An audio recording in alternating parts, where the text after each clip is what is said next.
Hello and welcome to 90 Production Films and Music. I am Dikshant and this is Inside a Movie. अगर आप इस channel पर नए आए हैं तो चैनल को सब्सक्राइब करना और बेल आइकन दबाना मत भूलना। इस वीडियो में हम बात करेंगे 1988 की फिल्म कमील क्लॉडेल के बारे में, जो कमील क्लॉडेल नाम की एक फ्रेंच मूर्तिकार की सच्ची कहानी पर आधारित है। 19वीं सदी के पेरिस में पॉल क्लॉडेल नाम का आदमी देर रात जेसी नाम की लड़की से मिलने एक बंगले में गया। वो अपनी बहन कमील को ढूंढ रहा था, पर जेसी भी नहीं जानती थी कि वो कहाँ है। कमील उस रात बिना बताए अपने घर से निकल गई थी। वो एक कंस्ट्रक्शन साइट में बनाए गड्ढे से चिकनी मिट्टी चुरा रही थी और उसी मिट्टी से वो अपने स्टूडियो में आकर मूर्तियां बना रही थी। ये पहली बार नहीं था जब उसने ऐसा कुछ किया था और इसलिए उसकी माँ उसकी इन हरकतों से नाराज थी। जेसी जानती थी कि कमील कहाँ है, फिर भी उसने पॉल को सच्चाई नहीं बताई। वो कमील के साथ एक मशहूर मूर्तिकार ऑगस्टे रोडीन का इंतजार कर रही थी। अपने एक दोस्त के कहने पर रोडीन कमील की मूर्तियां देखने आया, क्योंकि कमील ने आर्ट स्कूल छोड़ दिया था और अपने लिए वो एक टीचर ढूंढ रही थी।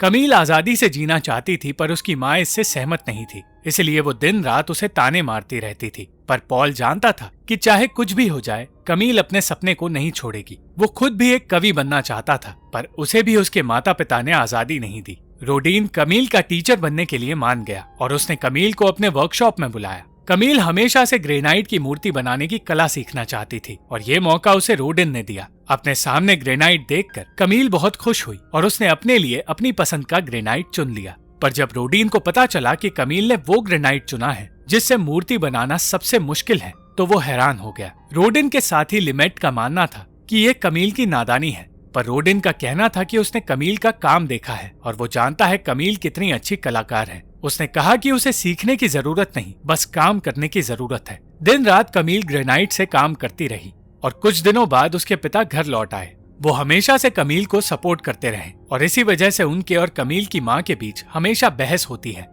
कुछ दिनों बाद कमील अपनी मूर्ति बनाने में कामयाब हुई और उसकी बनाई मूर्ति रोडिन को इतनी पसंद आई कि उसने अगले ही दिन कमील को अपने साथ काम करने के लिए बुला लिया और इस खबर ने जेसी को बहुत खुश किया। कमील और जेसी दोनों ही अब उसके वर्कशॉप का हिस्सा बन गए। एक तरफ जहाँ हर कोई रोडिन के काम का दीवाना था, वहीं कमील उसके काम का मजाक उड़ा रही थी। पर उससे नाराज होने के बजाय रोडिन उसके आइडियाज को समझने लगा था और उसके आइडियाज का वो अपने काम में इस्तेमाल करने लगा था।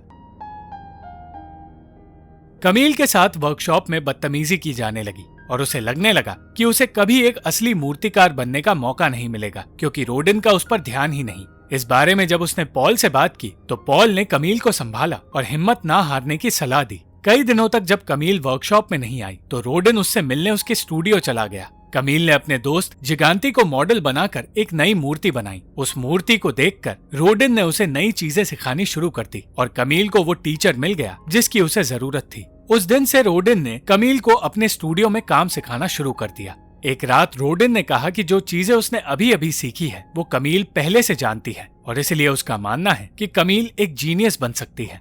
कमील अब भी अपने काम पर ध्यान देना चाहती थी, पर वो धीरे धीरे रोडिन को पसंद करने लगी। उस रात रोडिन ने वर्कशॉप में बनाई अपनी मूर्ति तोड़ी और पूरी रात काम करके उसने कमील के आइडिया की मूर्ति बनाई। अगले दिन पॉल ने कमील को बताया कि फ्रांस के महान राइटर और नेता विक्टर ह्यूगो की मौत हो चुकी है। पूरा फ्रांस ह्यूगो की मौत का शोक मना रहा था, पर इस बीच कमील ने देखा कि रोज नाम की औरत और रोडीन के बीच बहस शुरू हो गई। वहां से निकलकर कमील जिगांती को ढूंढने लगी, क्योंकि वो विक्टर ह्यूगो का फैन था, पर जिगांती उसे कहीं नहीं मिला। जेसी ने उस रात कमील को बताया कि रोज रोडिन की हजारों गर्लफ्रेंड्स में से एक है, जिसके साथ वो 20 सालों से रह रहा है, पर रोडिन ने उससे अब तक शादी नहीं की है। रोडिन भी विक्टर ह्यूगो की मौत से परेशान था और उसे संभालते हुए एक दिन कमील ने उसके साथ अपना अफेयर शुरू कर दिया। कुछ दिनों बाद कमील का परिवार शहर से दूर एक गांव में रहने चला गया और कमील वहां जाने के लिए बिल्कुल तैयार नहीं थी। कमील के पिता ने रोडिन को भी वहां बुलाया, पर कमील नहीं चाहती थी कि रोडिन वहां आए, इसलिए उसने रोडिन के लिए एक चिट्ठी लिखी। फिर भी रोडिन रोज को लेकर अगले दिन वहां आ गया और ये बात कमील को अच्छी नहीं लगी। मौका मिलते ही कमील ने रोडिन को बताया कि उसे उसके आने से शर्मिंदगी महसूस हो रही है पर जब रोडिन ने उसके परिवार को अपने अतीत की तकलीफें बताई तो कमील को उसके लिए बुरा लगने लगा। कुछ वक्त बाद रोडिन ने अपने काम के बारे में सबको बताना शुरू किया और उसने कहा कि वो चाहता है उसी काम को पूरा करने के लिए कमील उसके साथ पेरिस जाए। ये सुनकर कमील बहुत खुश हुई और उसने अपने अफेयर को जारी रखा। दिन पे दिन कमील और रोडिन एक दूसरे के करीब आते गए और उन दोनों के रिश्ते के बारे में सबको पता चल गया। जल्द ही पेरिस में उन दोनों ने अपना एक नया स्टूडियो बना लिया और कमील को दुनिया की सारी खुशी नसीब होने लगी। पर कमील की खुशियां रोज को तकलीफ दे रही थी। कमील अपने अफेयर में इतनी गुम थी कि वो अपने परिवार को भी भूलने लगी और कई दिनों तक वो उनसे मिलने तक नहीं गई। वो सब कुछ भूल गई पर वो जिगांती को नहीं भूल पाई, जो अचानक विक्टर ह्यूगो की मौत के बाद गायब हो गया। और उसकी याद में कमील ने जिगांती की एक मूर्ति बनाई। जिगांती कमील से प्यार करता था और ये बात रोडिन समझ चुका था, पर रोडिन कमील के साथ सिर्फ इसलिए था क्योंकि कमील की वजह से उसे नए आइडियाज मिलते हैं। कमील दिन रात मूर्तियां बनाने का काम करती रही और साथ ही वो रोडिन को भी खुश रखने लगी। पर उनका रिश्ता ना सिर्फ बाहरी दुनिया के लिए चर्चे का कारण बना, बल्कि रोडिन के लिए काम करने वाले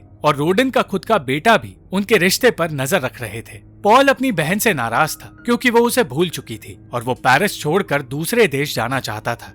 कमील के पिता भी उससे नाराज थे क्योंकि जब से वो रोडिन के साथ काम करने लगी तब से उसने खुद की कोई मूर्ति नहीं बनाई। वो कमील को समझाने लगे कि उसे खुद का भविष्य संभालना है, पर वो रोडिन की वजह से अपनी जिंदगी और सपने भूलने लगी है।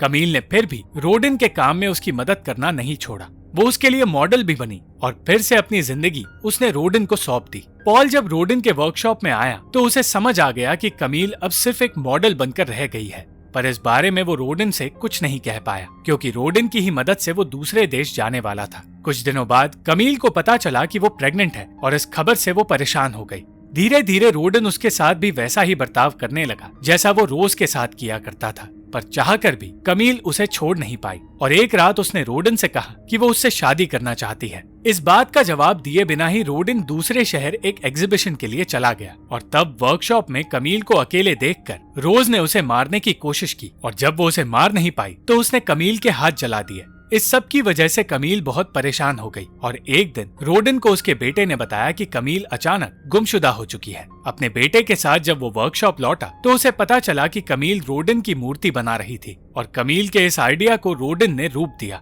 जिसके बाद उसने सबके सामने उस मूर्ति को दिखाकर कहा कि कमील एक उस्ताद बन चुकी है। ठीक उस वक्त कमील वहां आई और उसने रोडिन से कहा कि उसे रोज और कमील में से किसी एक को चुनना होगा, पर रोडिन ने ऐसा करने से इनकार कर दिया। ये जानकर कि रोडिन उससे सच्चा प्यार नहीं करता, कमील ने कह दिया कि वो अब खुद का काम करेगी, रोडिन का नहीं। पर रोडिन को छोड़कर खुद का काम करना कमील के लिए आसान नहीं था क्योंकि वो खुद की पहचान अब भूल चुकी थी और रोडिन के धोखे ने उसे तोड़ना शुरू कर दिया। कमील सब कुछ छोड़कर पॉल के साथ रहने चली गई और उससे बातें करते वक्त कमील ने बताया कि उसने अबॉर्शन करवा लिया है। वो ना तो रोडिन के पास जाना चाहती थी और ना ही अपने घर जाना चाहती थी। एक तरफ पॉल अपनी कविताओं के काम में लगा था तो वही कमील अपनी नई मूर्ति शकुंतला बनाने में लगी थी। वो अब पहले से बेहतर महसूस करने लगी थी और जल्द ही उसने अपनी मूर्ति पूरी कर ली। उस मूर्ति को कमील ने एक एग्जीबिशन में लगवाया, पर उसी एग्जीबिशन में रोडिन ने वो मूर्ति रखी जो उसने कमील के शरीर को देखकर बनाई थी। क्लॉड नाम का आदमी कमील को पसंद करने लगा था और उसी की वजह से कमील से यूजीन नाम का आर्टिस्ट मिलने आया। यूजीन ने कमील के साथ काम करना शुरू किया और कमील की बनाई मूर्तियों के बदले वो उसे पैसे देने लगा। कमील ने रोडिन से अपना रिश्ता तोड़ दिया था और उसने उसे माफ करने से इनकार कर दिया।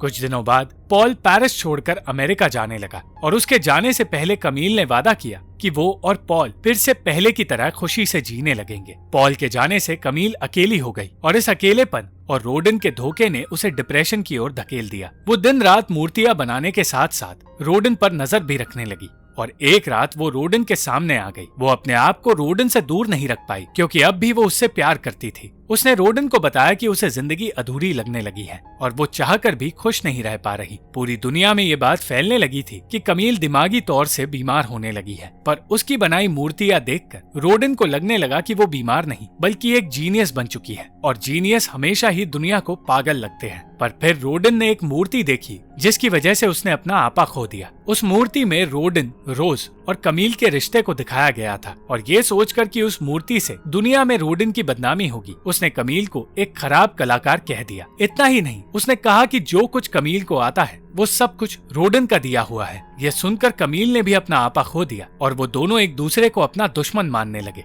कमील ने अपने दर्द को अपनी मूर्तियों के जरिए दिखाना शुरू कर दिया और अब वो शराब का सहारा लेने लगी थी। इसी बात को लेकर रोडन उसे बुरा भला कहने लगा और ये बात कमील सह नहीं पाई। उस वक्त रोडन को पता चला कि उनका बच्चा होने वाला था और ये जानकर उसे पछतावा होने लगा। बिना कुछ कहे रोडन वहां से चला गया और कमील पूरी तरह से टूट गई। अगली ही सुबह कमील ने अपना सारा सामान बेच दिया और उन पैसों से उसने नई मूर्तियों के लिए सामान खरीदा। कमील के पड़ोस में एक लड़का रहता था जिसके पिता एक डॉक्टर है और कमील की बीमारी देखकर उस लड़के ने अपने पिता को कमील के हालात बताए। जब कमील उस डॉक्टर से मिलने गई तो उस डॉक्टर को समझ आया कि कमील अपना दिमागी संतुलन खोने लगी है। वो अजीबोगरीब बातें करने लगी थी और ये सोचने लगी थी कि रोडन हर इंसान के साथ मिलकर उसे मारना चाहता है। वो दुनिया तक ये बात पहुंचाना चाहती थी कि वो मूर्तियां जिनसे रोडन मशहूर हुआ है असल में उसने बनाई है। पर एक लीगल केस करने के बावजूद कमील को वो पहचान नहीं मिल रही थी। जल्द ही गवर्नमेंट के लोगों ने कमील की मूर्तियां जब्त कर ली क्योंकि उसने पैसे लेने के बाद भी मूर्तियां डिलीवर नहीं की। पर सच्चाई ये थी कि उसने पैसे जला दिए थे और वो ये सोचने लगी थी कि ये काम रोडन का है और वो उसे बर्बाद करना चाहता है। वो रोडन के घर के आगे तमाशा करने लगी और अब वो पूरी दुनिया के सामने पागल साबित हो गई। वो पेरिस से निकलकर अपने पिता के पास चली गई और अपनी बेटी को इस हालत में देखकर कमील के पिता परेशान हो गए। उन्हें इस बात का भी पछतावा था कि उन्होंने सिर्फ कमील को बचपन से प्यार दिया है और अपने बेटे पॉल को सिर्फ गालियां। आज उनकी बेटी ने उन्हें शर्मिंदा कर दिया और पॉल एक महान कवि बन चुका है। यही उनकी और कमील की सजा है। अपनी गलतियों की वजह से कमील ने अपना सब कुछ खो दिया और खाली हाथ वो वापस अपने घर लौट आई। एक दिन उससे मिलने एक जर्नलिस्ट आई जो कमील की जिंदगी के बारे में लिखना चाहती थी और वो आर्टिकल लिखकर वो कमील की मदद करना चाहती थी। पर कमील जानती थी कि उसकी कोई मदद नहीं कर सकता। अब ना तो कमील की मूर्तियां बिक रही थी और ना ही कोई उसे जानता था। इस वजह से उसने अपने घर से बाहर जाना तक छोड़ दिया। वो बुरे हालातों में एक शराबी की जिंदगी जीने लगी और अपनी बनाई मूर्तियों की भी उसे अब परवाह नहीं थी। यूजीन उसे इस हालत में देख नहीं पाया और उसे समझाने लगा कि उसे जिम्मेदारी से जीना चाहिए। वो अपने परेशानियों में इतनी डूब चुकी थी कि उसे ये भी नजर नहीं आया कि उसका घर और उसकी मूर्तियां बर्बाद हो रही है। वो हर चीज के लिए रोडन को दोषी ठहरा रही थी और इस सब से बाहर निकलकर उसे घर से बाहर जाने की जरूरत है। पर कमील अब भी डरी हुई थी और अपनी जिंदगी बदलने की हिम्मत नहीं जुटा पाई। उस वक्त यूजीन ने कमील की बनाई मूर्तियां देखी और उन मूर्तियों में से एक थी शकुंतला। यूजीन ने कहा कि वो सिर्फ कमील के लिए एक एग्जीबिशन रखेगा जिससे कमील को और उसकी कला को पहचान मिलेगी। ये सुनकर कमील की जिंदगी में उम्मीद लौट कर आई और उसकी मूर्तियों को एक एग्जीबिशन में दिखाया गया। उस एग्जीबिशन में पॉल ने कमील की तारीफ की, पर जब अजीब सा बर्ताव करते हुए कमील वहां पहुंची तो पॉल निराश हो गया। वहां मौजूद हर इंसान कमील की हरकतों से डरने लगा और पॉल को शर्मिंदगी महसूस हुई। कमील की मूर्तियां तो सबको पसंद आई पर वो खुद सबके सामने सिर्फ एक मजाक बनकर रह गई। पॉल बिना कमील से मिले ही वहां से चला गया और ऐसा होने पर कमील फिर से अकेली पड़ गई। यूजीन समझ गया था कि कमील की कलाकारी इतनी बेहतरीन हो चुकी है कि लोग अब उसे समझ नहीं पा रहे और यही एक जीनियस होने की सजा होती है। अंत में कमील ने वो मूर्ति फेंक दी जिससे उसकी कला का सफर शुरू हुआ था और कुछ ही दिनों बाद कमील के घर पुलिस वाले आ गए। उनके आने से कमील ने अपनी सारी मूर्तियां तबाह कर दी और उन टूटी हुई मूर्तियों को उसने कहीं दफना दिया। कुछ सालों बाद कमील के पिता की मौत हो गई और तब भी कमील को बद्दुआएं दी जा रही थी।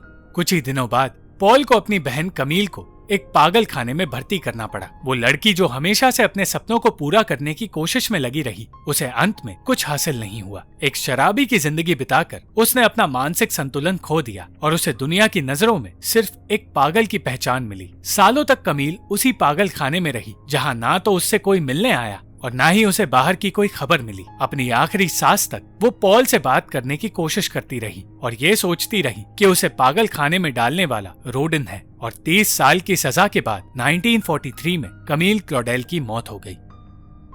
Thank you for watching this video. अगर आपको ये वीडियो पसंद आई तो इस वीडियो को लाइक, शेयर और इस वीडियो पर कॉमेंट जरूर करें और इस चैनल को सब्सक्राइब करना मत भूलना।